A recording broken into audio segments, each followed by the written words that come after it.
ladies and gents, to go along with Starmer's dictatorship of banning social media for under the age of 16s and also trying to implement a curfew for under 18s, so which means that if you're under the age of 18, you will be forced to stop scrolling YouTube, Instagram, Facebook, TikTok, whatever, websites after a certain time. However, here in the UK, if you are over the age of 16, you can join the army and go and kill people. If you're over the age of 17, you can drive a vehicle, you can get married, you can have kids. But oh no, you can't go on Instagram after 8:30 at night. With that there, we're going to take a look at something now, which this is coming from Big Brother Watch. And what this is going to be talking about is 5 things that they're not telling you about the social media ban. The government has just announced plans for vast internet restrictions with enormous changes for everyone. The government will ban access to social media for all children under the age of 16. I'm calling on tech companies operating in this country to introduce device controls. The government says that this is not surveillance. You could be locked out of social media accounts. Our phones will restrict our internet access to child-friendly content only. So obviously the government will be saying it's not surveillance. It is. And you know what? We'll talk about it once we get through it. Government-mandated AI software will constantly monitor our messages, video calls and photo albums for banned activity. We can all agree that children should spend less time in front of screens and more time outside. 100%. But planned restrictions on messaging, streaming and browsing raise the potential of spyware in our pockets. Here are 5 things the government won't tell you. 5. ID checks for everyone. The only way to escape Starmer's Great British Firewall is to undergo a digital ID check on the device or website to register yourself as an adult user. This means potentially having to upload a copy of your driving licence, passport or other form of ID. Isn't that convenient for a government that has been failing to win the public over with plans to introduce a national digital ID system? Yeah, we've talked about this at length over the last year. And obviously, when the government has a major pushback from the country, they're trying to implement something, they normally backtrack. They always do. Like one of the things that Starmer wanted to do when he first got into office, he wanted to get rid of the winter fuel payment for OAPs, for the elderly. And everyone was up in arms, and rightfully so. Then, because obviously the amount of backlash that he got, we'll stop, we won't do that. This is another thing. Digital ID is not just to be like, oh, it's so you haven't got to carry things or whatever. Nah, sorry, I got stuff in my wallet. I got stuff in here, which is my driver's license, I got my passport and everything else, and that is it. You know, they just want to implement this so they can see what everyone is looking at. It's not about protecting the kids. It never has been. If it was about protect the kids, they would have done a lot more looking into the gangs that now a new report has come out where, with the estimation figures, I'm like, ooh, well, that's a lot. Of 250,000 girls and kids that were used by these gangs. When the government was told about all of these last year, we need an inquest into all of this, they all voted against it. But then, a couple of months later, we need to bring in the Online Safety Act to protect the children. Now there's this, protect the children. You failed the children. You failed when you allowed all of these gangs just to take the kids. Hell, in that report, which I more than likely will be doing either a live stream or a video on, because I want to tell people what this report is about, and it's absolutely disgusting. It's heartbreaking, and especially when you see some things in it where members of police and members of government, they let the kids go back to where these gangs were. Absolutely disgusting. And Starmer, obviously, his law firm was part of the old Jimmy Savile defense. He defended possibly one of the biggest known PDFs of the UK ever. You could choose to have your face scans instead, which brings me to my next point. 4. It's a security risk.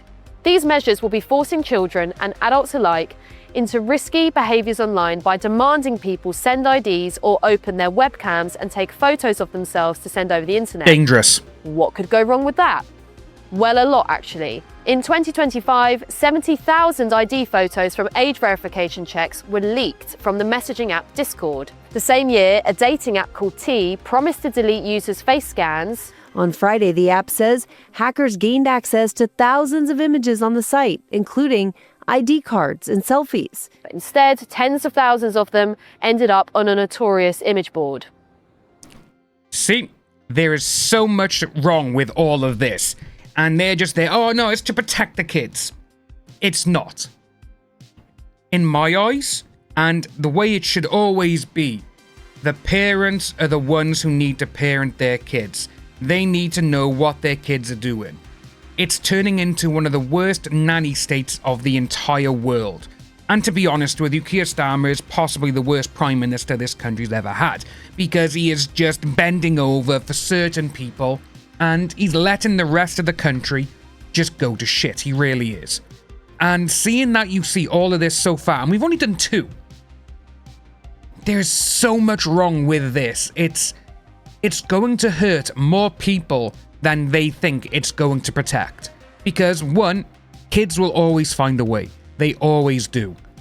People are going to be smarter than the people they have implementing this type of software for it. It's not going to go well. 3. The death of anonymity. Digital ID checks to speak online mean the end of online anonymity. When anonymity is gone, so is safety for the people who need it most. Domestic abuse survivors, victims of coercive control, dissidents fleeing authoritarian regimes. For them, being forced to hand over their identity just to go online isn't an inconvenience, it's a danger to their lives. But it affects all of us. The death of anonymity online would mean less honesty, less whistleblowing, less comedy, less debate and less freedom. 2, it's not working. Armour says no, you're not going on social media. So, I'll find a way, I think. how? VPN, mate. Australia was the first country to age-gate social media platforms with digital ID checks, but it hasn't worked. A recent poll found that the majority of Australian children still use restricted social media apps 6 months on from the ban, and 70% of the children who use restricted sites in Australia say it was easy to get past that ban. I know a lot of my friends bypassed it, including my little brother who used my older brother's ID to get past, and a lot of my friends just created a new account. I just had to put my face in a circle and open and close my mouth to prove that I was a real person, not a photo.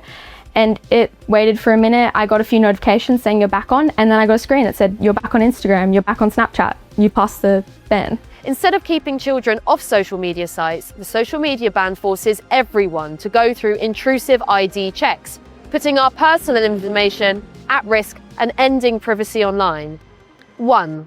There's a growing resistance. Yeah, see? There will always be ways where kids will get past everything. And one thing as well that Starmer and his lot want to do is try and ban VPNs. That is never going to happen. Again, if you need to do anything and you live in the UK, now is the time to sign up for a VPN. I'll put a list in the description box below for a list of good VPNs to use. If they cost you money, that is the best way to do it. I'm currently with VPN Express, well, ExpressVPN, and I have been with them now since 2011. And they are absolutely, it's amazing. Literally, it's so good. You can go on there and you can use it, and it keeps you protected. The Watch is campaigning against ID checkpoints online, but it's not just us raising the alarm.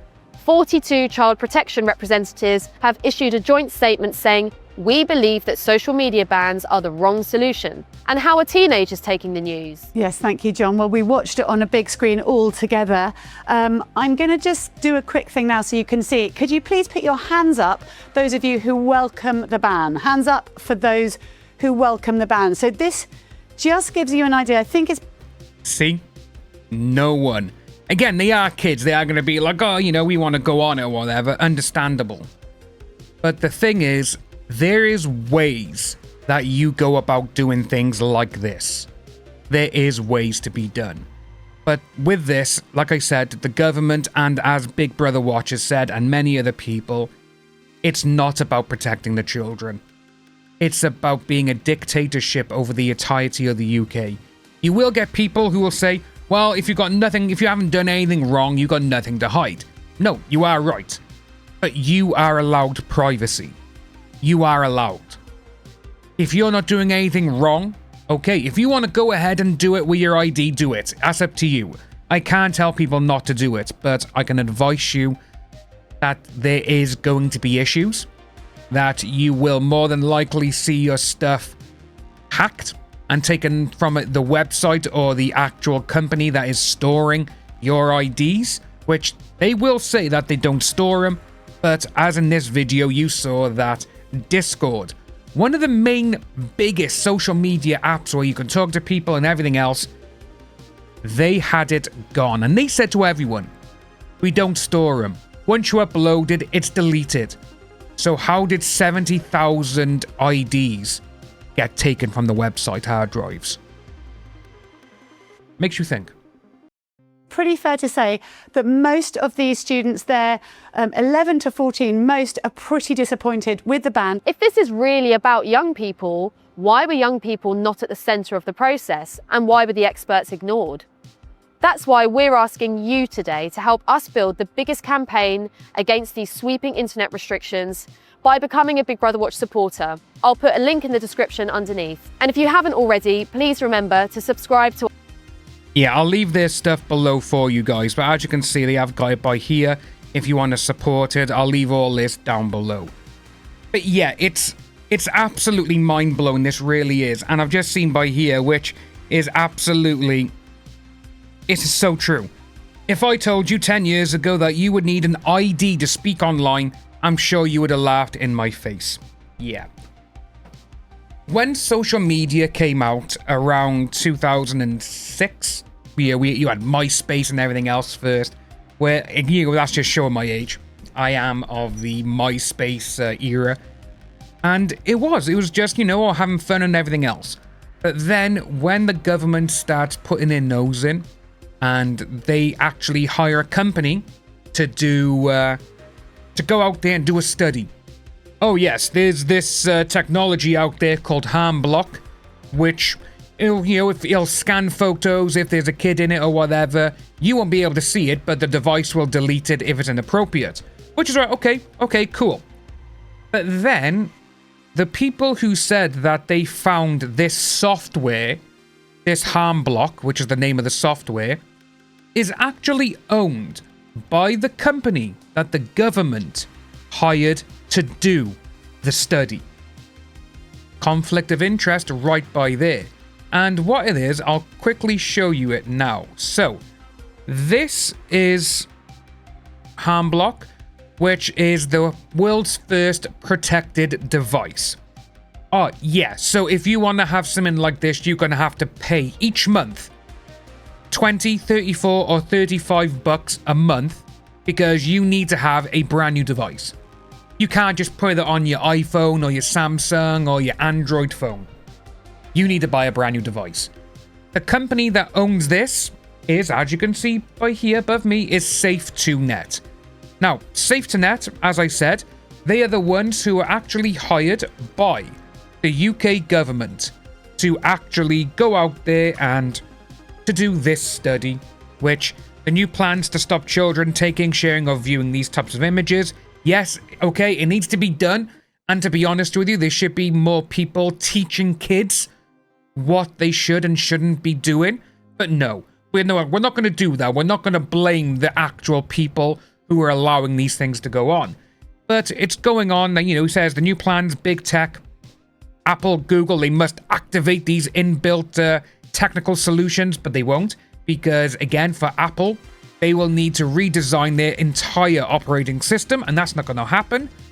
And obviously, Google and all that, they are on Android, and with Android, you can just download another use of Android devices. You know the ones I'm on about. But as you go down, it goes right by here that British safety tech firm SafetyNet has shown this change is already achievable with software that blocks this. They're the ones who own HarmBlock. Yeah. Major conflict of interest. It's basically a license to print money for SafetyNet. Oh, we've been hired to do this study. Yes, it can be, but there's this software out there, blah, blah, blah. This is the software. Oh, it's our software. Yeah, that's literally it. It's absolutely ridiculous. And it wouldn't surprise me if you got people who are in the government have shares in these companies, because that is how it goes. But yeah, guys, I will leave a link below, as I said, for the Big Brother watch, also for VPNs, because if you are in the UK and you do not want to give up your ID, you need to access VPNs and everything else now and get your stuff done. This is going to become one of the worst things ever, I'm telling you right now. This is going to push the majority of people who were on Starmer's side now against him. He's already got nearly 3/4 of the country be against him anyway. Because of all the stuff that's going on, as I said, with the gangs and all the people involved with all of this, and the Henry Novak situation, which it's sad that a 18-year-old kid had to be killed for all of this to come out and be like, wow, okay, two-tier justice. Actual British people, they're not going to be believed, which is very, very dangerous. And this is what it all is. It's not about protecting kids. It's not about, oh, you can't do this. It's about digital ID. They want to basically stop what you're seeing. They do not want you going on social media and being like, okay, the political landscape is all social media this day and age. How can we get people to vote for us? Let's have them not go on social media. That's what it is. That is the end game for this government, and it's going to be their downfall. Like and subscribe, guys. Let us know what you think about this down below. And yeah, hopefully we can get past this and actually get kids to be taught what they should be doing and what they shouldn't be doing. In schools, technology, IT, these sort of things need to be taught. They need to be told, right, this shouldn't be going on, you shouldn't be doing this, this is the outcome. But no, they don't want to teach people because it's not about the kids. Like and subscribe, guys. My name is Dan. Take care. I'll see you in the next video.